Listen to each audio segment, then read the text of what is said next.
എന്താ മാഷ ഇവിടെ? ഞാൻ ഖാദറിനെ കാണാൻ വന്നതാ മോനെ. മഹിമ കാരണം ഗോപാലിന്റെ കയ്യിൽ നിന്നും എന്റെ സ്ഥലം എനിക്ക് തിരിച്ചു കിട്ടിയല്ലോ. അവിടെ ഒരു വീട് പണിയാനാണ് എന്റെ ഉദ്ദേശം. അല്ല, ഖാദറിനെ ആകുമ്പം വിശ്വസിച്ച് ഏൽപ്പിക്കാമല്ലോ. അതേതായാലും നന്നായി. അല്ല മോൻ എനിക്ക് വേണ്ടി ഗോപാലിനോട് കുറെ സംസാരിച്ചു എന്ന് മഞ്ജു പറഞ്ഞു. അതുകൊണ്ട് കാര്യമൊന്നും ഉണ്ടായില്ല മാഷെ. ഗോപാൽജിയുടെ മനസ്സ് മാറ്റാൻ എനിക്ക് കഴിഞ്ഞില്ലല്ലോ. സാരമില്ല മോനെ, എന്തായാലും നീ ശ്രമിച്ചല്ലോ, അത് മതി. അല്ലെങ്കിലും ഗോപാലിനെ പോലുള്ളവരുടെ മനസ്സ് മാറ്റാൻ വലിയ പാടാ. അവർക്ക് ജീവിതത്തിൽ ഏറ്റവും വലുത് കാശാണ്. ഞാൻ നിന്റെ മുതലാളിയെ അപമാനിക്കാൻ പറഞ്ഞതല്ല. ഞാനിപ്പോ ഗോപാൽജിയുടെ കൂടെ അല്ല മാഷെ ജോലി ചെയ്യുന്നത്. ഇപ്പൊ കാതർക്കയുടെ കൂടെ ഇവിടെ.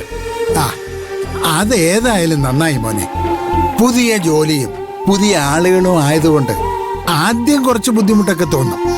പക്ഷേ ഗോപാലിന്റെ കൂടെ ജോലി ചെയ്യുമ്പം കിട്ടാത്ത ഒരു കാര്യം നിനക്കിവിടെ കിട്ടും.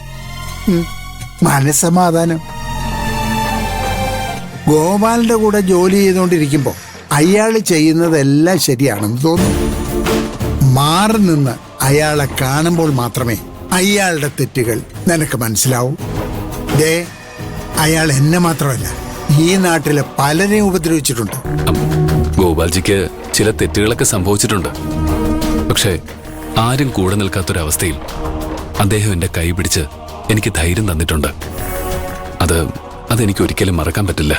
അല്ല, നീ എടുത്ത തീരുമാനങ്ങള് ഞാൻ ചോദ്യം ചെയ്യല്ല മോനെ. ശങ്കരൻ മരിച്ചിട്ട് നാട്ടുകാർ നിന്നെയും നിന്റെ കുടുംബത്തെയും ഒറ്റപ്പെടുത്തിയ കാര്യമൊക്കെ എനിക്കറിയാം. ഓരോ നിമിഷവും മുങ്ങി താന്നുകൊണ്ടിരുന്ന നീയെ ഗോപാലെന്നല്ല ആര് നീട്ടുന്ന കയ്യും പിടിച്ചുപോയേനെ. അതായിരുന്നു അപ്പൊ നിന്റെ അവസ്ഥ.